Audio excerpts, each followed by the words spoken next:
In this video, we're going to do the overhead budget. Now, before you can do your overhead budget, you have to do your direct labor budget. So you'll notice if you're following along with the problem that we've been doing, which if you want to download the complete problem, click on the link at the bottom of this video. If you've been following along, the last video that we did was the direct labor budget. Now, you have to know which numbers to pull off the direct labor budget. So the problem says the company has a variety of overhead costs related to folding paper airplanes. The company estimates that variable overhead costs are $3 per direct labor hour, and fixed overhead costs are $16,000 per month.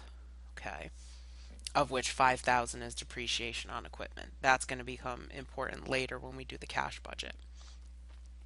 So if you think back to overhead, there are two parts of overhead. There's the variable component and the fixed component. Okay, so we're going to need both of those in order to calculate total overhead.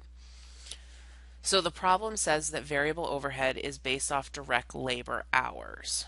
So when we go look at our direct labor budget, we need to figure out what the direct labor hours are.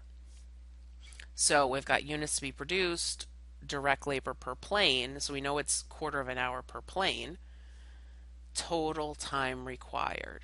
These are the total direct labor hours. Okay, sometimes in your budget you'll actually see it'll say total direct labor hours.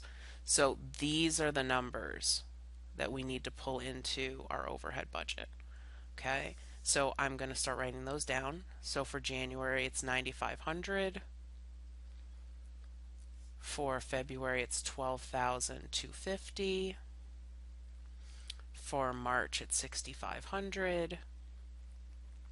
And the total is 28,250. Okay, so that's all we need off the direct labor budget. That's it. But you need to make sure you do that budget first before you do overhead. All right, so now my variable overhead per hour. All right, so up here it says $3 per hour, right? So we're going to say $3 per hour. This is another one of the easy ones. You need a break after doing direct materials, so direct labor and overhead are pretty easy. Okay, so my total variable overhead is going to be hours times my rate per hour. So 9,500 times 3 is 28,500. For February, 12,250 times $3 is 36,750. 6,500 times 3 is 19,500. And 28,250 times 3 is 84,750. Okay, and those are all in dollars, so I'm going to put dollar signs. Okay, so now my total fixed overhead tells us it's 16,000 per month. So 16,000 for January, 16,000 for February, 16,000 for March, and wait a minute, total column. How many months are in the total column? 1, 2, 3. So it's not 16,000, it's 16,000 per month times 3 months in the quarter, 48,000. Be very careful when you're bringing your numbers across, right? Because it's very easy to just go 16, 16, 16, 16. Not 16. Okay? So I see students mess that up all the time, that they just get used to carrying the numbers over. Okay, remember your total column is 3 months. 3 months. Okay? All right, so now we've got the variable component and the fixed component. Add them together and you've got total overhead. So January is 44,500.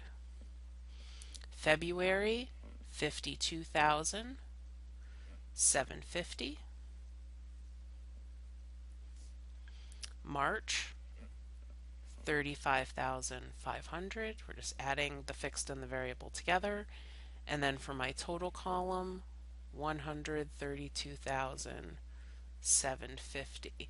And this is another one of those budgets where it's really good to do the math down and then do the math across. Because if you mess up this fixed overhead for 3 months, okay, this is where you pick it up. So 44,500 plus 52,750 plus 35,500. You add those two together, or those three together, that is 132,750. So do the math down, then add up the 3 months across, make sure that your total agrees for both.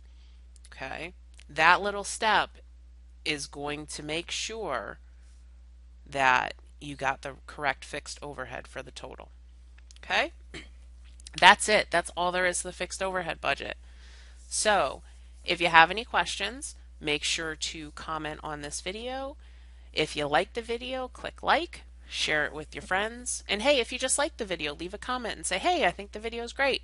Okay, because I love getting comments like that too. It helps motivate me to keep going, especially when we're doing a long series like this on budgeting. So thanks again. I appreciate watching, and I will see you soon. Thanks.